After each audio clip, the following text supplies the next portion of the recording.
high school seniors are already thinking about next year, and they're dreaming that college is part of that plan. The Universities of Wisconsin is now making that reality a little easier for some families with the Wisconsin Tuition Promise. The Wisconsin Tuition Promise makes college an option for families of modest means by providing tuition help. Here to tell us more is Jay Rothman, president of the Universities of Wisconsin. Thanks so much for being with us and joining us here in the studio today. It's great to be with you today. Thank you.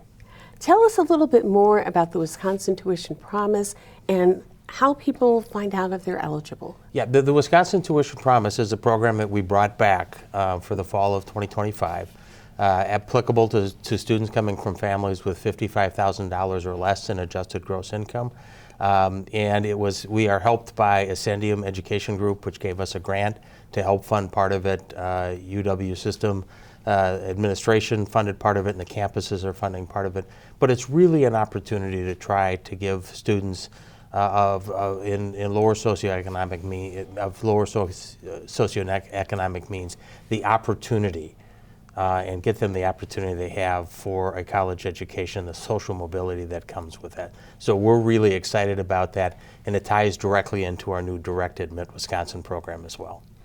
Which colleges, which campuses are taking part in the Wisconsin Tuition Promise? Well, actually all of them, because UW-Madison has its own program, UW-Milwaukee has its own program, so all of the other universities are going to be participating. So any one of the 13 universities, students will be able to tap into some form of tuition promise in the fall of 2025. And when you combine that with, as you said, the Direct Admit program, college can almost be seamless for a large number of high school students. This takes the mystery of both application and now financial aid. It takes that mystery away. It really does, because it does a couple of things. Direct Admit Wisconsin for participating high schoolers and high schools and the high school students who participate in it, who have opted in to participate, it tells them we believe that they can succeed in our universities. Our standards don't change. Each of the universities set its own admission standards, so the standards aren't diluted at all. If you're admitted, you would have been admitted through the normal application process. But we're going to reach students who didn't think that they were necessarily qualified to go to one of our universities. They will now have the opportunity. That's an important piece, but we also know that the single biggest challenge students face is cost. And this at least takes the tuition cost off the table, and it also allows our financial aid people to start to have the conversation with students about what other scholarships are available, what kind of financial aid can be available to help them fund their entire educational journey. We can start to have that conversation with them because we now have them in the queue. And students, once they're admitted, they can simply just apply or reach out to the financial aid office at whatever campus they might be attending. Yeah, what happens is with Direct Admit Wisconsin is they get a list of schools that they've been accepted at. And what they can then do is they just fill out a simple form, and it connects them with that school, and they can start to have the conversations.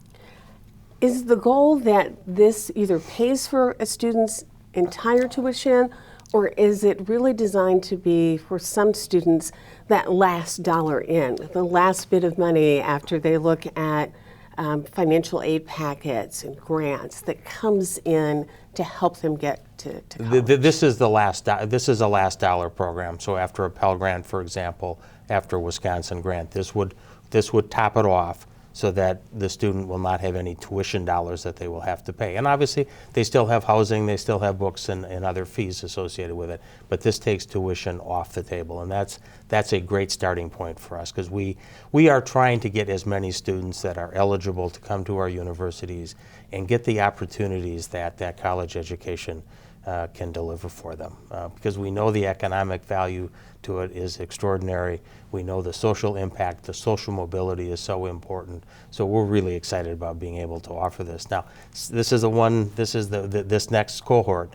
So we have asked for a tuition promise in the budget that the regents have just approved and has now gone to Governor Evers for the next biennium. So we're looking to try to get this more permanently funded, but for the one in the fall of 2025, I'm grateful to Ascendium Education Group, who gave us the money to help try to make this a reality for students. If Governor Evers puts that in his budget, makes it through the legislature, what kind of a game changer can that be, not just for young people and their families in the state, but how does it also help our state grow economically by having folks who have the skills that we need for the 21st century? You know, we know we're in a war for talent in this state. We are not graduating enough people from our universities. Our strategic plan set out an ambitious goal of increasing by 10% the number of graduates we have coming from the universities of Wisconsin by 2028. This gets more in the pipeline. And this is important for the state, because I always look at this, and this is an investment in the individual, but this is an investment in the long-term economic prosperity of the state of Wisconsin. And it's not an expenditure, it is an absolute investment in the people of Wisconsin. Does it also make you a bit more competitive with other private schools in the state? Because as we know, so many young people are taking out loans to help pay for college. If this tuition plan is in place, that's one thing that they don't have to worry about, taking out a loan for it and then figuring out over the course of a good chunk of their lifetime how they pay it back. Yeah, it really is. And I think it's important to note that the universities of Wisconsin, we are the most affordable public university system in the Midwest and beyond. Our debt levels of for students have gone down both in actual and inflation-adjusted dollars in the last 10 years. So we are affordable, but if we're not affordable to you, it doesn't make any difference. And part of the challenge we have is that we are educating on a percentage basis fewer students of lower socioeconomic means today than we were 10 years ago. That is not good for Wisconsin. If we are going to succeed economically, regionally, nationally, and globally, we have got to have a more educated population. This is a key to help make that happen. One thing I do want to talk to you about that's a little outside of the tuition program is a move that's been made lately by a legislative committee, some people in the legislative committee, who think that one way we can approach some of the challenges and issues that are impacting and facing the universities of Wisconsin is to take UW-Madison, split it off from the rest of the colleges and universities that are part of the system. Is that something you would support, and why or why not? No, it is not. It's a proposal coming out of the Council Study Committee that's looking at the universities of Wisconsin. This is a proposal that's been there before. It's been rejected before. I believe it should be rejected again. The 13 universities that make up the universities of Wisconsin, including our flagship UW-Madison, really work well. We are better together. We speak as a single voice on four-year and graduate education in the state of Wisconsin. It is important, I think, for us to be working together to educate the population of Wisconsin. And I also look at the proposal. It really it adds more bureaucracy. It adds different governing bodies, different oversight vehicles in a way that doesn't help us try to adjust and adapt quickly to the evolving needs of higher education. And I think back and say, do parents, are they really concerned about a governance structure? Or are they concerned about accessibility and affordability for their students? We're funded 43rd out of 50 right now. That's the state support we get. We're 43rd out of 50. Wisconsin is in the bottom 10 in the country. Every other state around us, Minnesota, Iowa, Illinois, Michigan, are all in the top 10. That does not bode well for Wisconsin.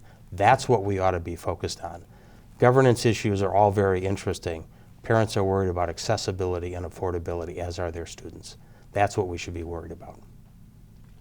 Jay Rothman, you have lots going on with the universities of Wisconsin, and we so appreciate you taking the time to come and talk to us about the Wisconsin Tuition Promise. Thank you. Thank you very much. Good to be with you. We will be back in just a minute to talk about COVID-19 with a quick update.